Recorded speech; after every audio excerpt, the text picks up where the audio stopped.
Unica Radio. Raccontiamo la città che cambia.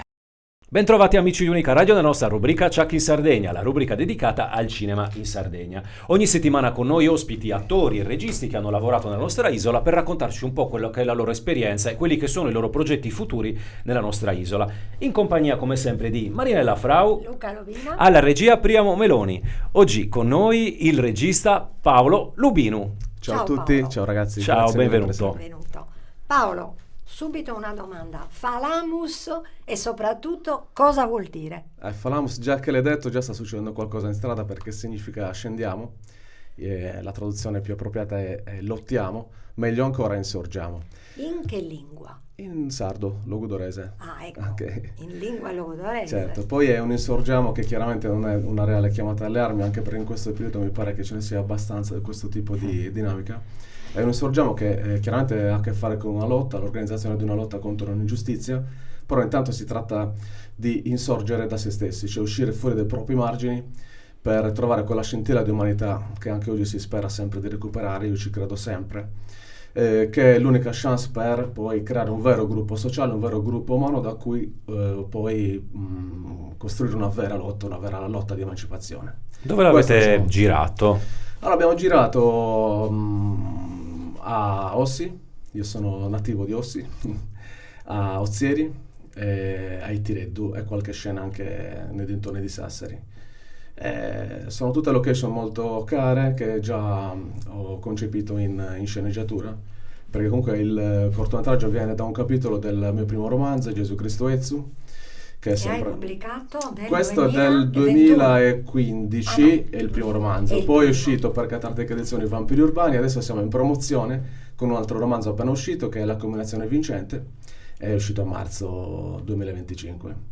E dicevo, Falamus invece è tratto da Gesù Cristo Ezzu. Poi chiaramente c'è sempre un legame fra tutti i libri, tutte le mie storie, che sempre si tratta di uscire un po' fuori dal margine, anche i personaggi escono fuori dal margine, escono fuori dalle storie, passano da un libro all'altro, da un libro al film, ed è questa una dinamica che è propria del cinema che adoro, cioè le scritture sovrapposte, quindi ogni reparto che scrive, ogni personaggio che non resta lì in quella cornice ma pretende di uscire, ecco, sono innamorato Perché di questo. tu hai iniziato come scrittore. Sì, ho iniziato, sono scrittore, cioè di professione faccio sceneggiatore, editor, sì, scuola di però cinema. comincio come musicista, cioè nasco proprio con la musica, per tanti anni ho militato nelle band underground, ho fondato poi con degli amici che sono anche gli amici della produzione che è Underground X, una rivista dedicata alla musica, alla letteratura e al cinema, sempre underground, che è esistita per tanti anni, ora un po' in stand-by. In questa rivista cominciavano a pubblicare i miei primi racconti, da qui poi è partito il primo romanzo, eccetera, eccetera, e poi si è finiti nel cinema. Ma ci puoi dire qualcosa sulla sinossi di Falamus? Sì, guarda, ci sono chiaramente diverse linee narrative. Il plot ha a che fare con questo. C'è una radio che... C'è una radio che dileggia, è totalmente asservita al potere locale, siamo ambientati in una microcomunità che però è abbastanza astratta, quindi può essere valida come, diciamo, trasposizione fisica per qualsiasi realtà, direi, occidentale. È ambientato negli anni 90 per ragioni importanti, però intanto c'è questa radio che dileggia spudoratamente chiunque non sia allineato al conformismo locale. Che ha anche un nome particolare questa radio. È colora fustinagia, significa biscia fustigatrice, praticamente un serpente ce l'abbiamo, il biaco, Solo. è quello, si dice insomma, che ti prende frustato, no, era un po' una leggenda, però insomma una satira molto mordace nei confronti, ripeto, di chi non si adegua al conformismo locale o addirittura alla linea politica vigente, e quindi a quel punto si viene dileggiati, però il paese è complice perché tendono a ridere, fingendo di non sapere che si tratta ogni volta di un proprio vicino che viene colpito, perché i nomi vengono sempre trasfigurati, finché a un certo punto non viene messa alla berlina una ragazza che diciamo è l'eroina da salvare, se vogliamo, però in realtà è lei che rappresenta la salvezza. Ecco che un gruppo di ragazzi abbastanza scapestrati, però diciamo di animo nobile, che abbiano un animo nobile si vede dal fatto che stiano sempre con questo poeta malandato anziano che si chiama Gesù Cristo Ezzu. Allora decidono di insorgere in un certo senso, di creare una lotta per modificare la situazione, e per questo però devono convincere un outsider totale che è Zio Bussano, che vive totalmente fuori da margini, in campagna, parla solo un sardo, per ragioni più che culturali sociali, cioè che è proprio un emarginato, ed è molto pericoloso però cercare di convincerlo, perché lui ha dei pregressi molto, molto vissuti con la radio, e quindi è anche un animo caloroso, e quindi è facile che esploda nell'ira. Però a compensare questa dinamica c'è la sorella Zia Mantoi, interpretata da Sabina Zicconi, e qui che appunto parliamo dell'acting duo, no? Sì, ieri avete vinto un premio sì, al sì, Best Moonlight Acting Festival. Duo alla Moon Arts, che ringrazio tantissimo, Sabina Zicconi che fa Zia Mantoi e Fiorenzo Mattu che fa Zio Bussano, un duo effettivamente eccezionale, e quindi si crea tutta un'altra linea narrativa dove ognuno appunto si libera, esce fuori dal margine, e non dico troppo, però comunque il principio era quello, cercare di raccogliere la propria umanità, trovarla e poi eventualmente trovarla negli altri, per fare tutti i successivi discorsi di politica eventuale. Ok, e dove si può vedere? Hai già Per pensato adesso- a qualche altra proiezione, oppure Sì, in giro no. per i festival? In giro per i festival certamente, abbiamo appena, a parte il Moon Arts, fantastici, la scorsa settimana siamo stati premiati a Mumbai come miglior corto internazionale. Ah, Mumbai, Sì, in India? sì, Caspita. fantastico, non ce l'aspettavamo. Ah, bello. sì, avete partecipato ad un festival Sì, indiano? sì. Distribuzione Premiere e Underground, e quindi insomma non ce l'aspettavamo, è stato molto, molto bello, e quindi ancora stiamo in giro per i festival. Però ho già elaborato un nuovo formato dove cerco di unire tutte le mie, diciamo, i linguaggi che amo, quindi cinema, musica e narrativa insieme, e quindi ecco, ne approfitto per dire che sabato 11 ottobre ci sarà aussi la possibilità di vederlo, certamente, il cortometraggio insieme a una performance musicale e teatrale tratta dal mio ultimo romanzo, e un po' si parlerà anche del mio romanzo come racconto di montaggio, cioè sempre uscire da Ottima idea un questa margine all'altro. combinazione, 11 ottobre, interessante. Ossi, se ci sei, 11 al cinema a ottobre, Casablanca. Ossi, al cinema? Casablanca al 19:30, ingresso libero. Bene, ottimo. Se ci ascoltate, allora Paolo Lubino ad Ossi con l'ultimo suo cortometraggio. Sì, con Falamus, la combinazione vincente, e la bionda elettronica, la performance. Certo, la performance, girato poi nei posti dove verrà anche proiettato. Assolutamente sì. Certo. Quando è che ti è venuta l'idea di iniziare a creare appunto dei film sulla base dei tuoi romanzi? Guarda, allora per me il cinema è sempre stato un sogno, ma proprio un sogno nel senso come un bambino che sogna di arrivare, di toccare la luna e sa che non può farlo. Ecco, per me il cinema era questo. Poi a un certo punto, per varie vicissitudini, ho scoperto che era possibile farlo. Ed è andata così, ho cominciato a fare le primissime cose col cinema come allegati della musica e della letteratura. Cioè il primissimo corto dove non ho firmato la regia di Ivan Pes, io ho la direzione artistica, la scrittura, eccetera. Su Caffè dei Tiamantoi, a proposito di personaggi che trasmigrano. Perché lui è di quella zona, giusto? Ivan? Sì. Assolutamente sì, Ivan è di Ossi. Ho cominciato così, per promuovere il primissimo romanzo abbiamo detto ragazzi creiamo un formato promozionale, e invece è venuto fuori un bel cortometraggio, e ancora però non ero consapevole diciamo di avere anche una consapevolezza registica.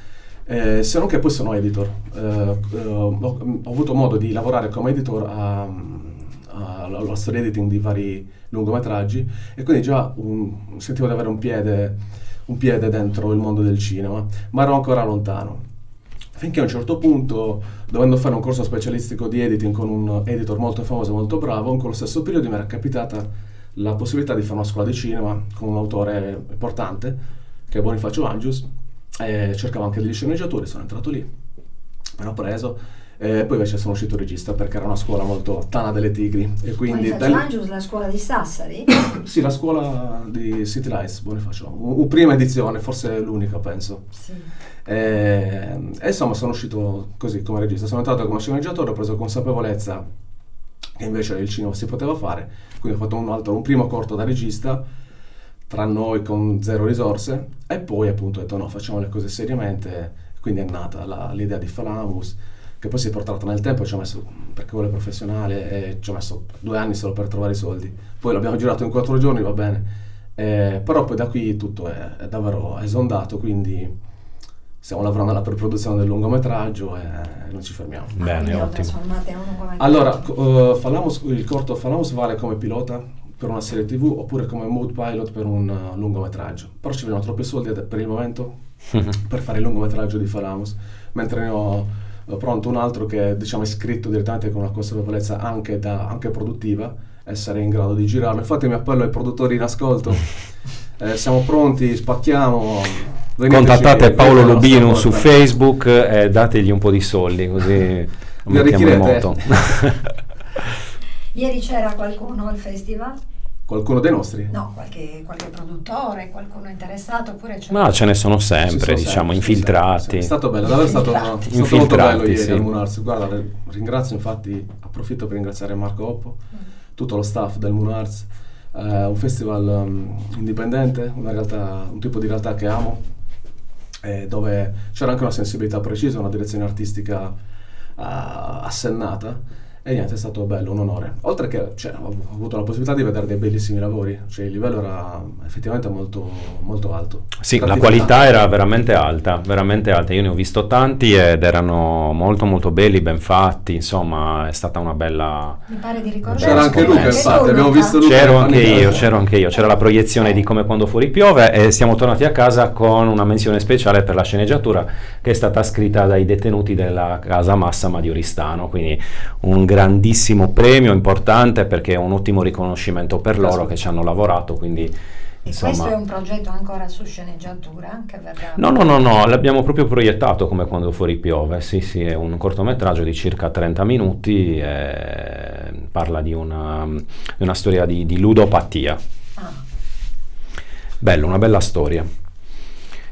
Invece progetti futuri, quindi Sì, ti per proietti quanto a questo riguarda nuovo il lungometraggio. cinema, siamo già, dico anche il titolo, Fuga da New Orleans, siamo in pre-produzione di questo Ma sarà prima lungometraggio. un corto o direttamente un lungo? Questo è il lungo, si fa il Direttamente. lungo, basta con i corti, facciamo il lungo. Basta, andiamo al lungo. Sì, New Orleans non è la vera New Orleans, il Mississippi è un quartiere, in zona c'è un quartiere comunque dove ci sono tante, diciamo, realtà etniche colorate, che per scherzo noi con gli amici di Underground, essendo appassionati di musica, della cultura nera, tutto il blues fino al rock anche molto estremo, l'abbiamo soprannominato New Orleans e quindi c'è tutto un mondo che in parte è entrato già, anzi in buona parte in un libro precedente che è Vampiri Urbani, tutto ambientato a questo quartiere, diciamo, non è popolare, è il centro storico, però appunto c'è stata questa politica di inclusione che poi è esondata in questo, diciamo, multiculturalismo che io ci ho vissuto per diversi anni, che è molto affascinante.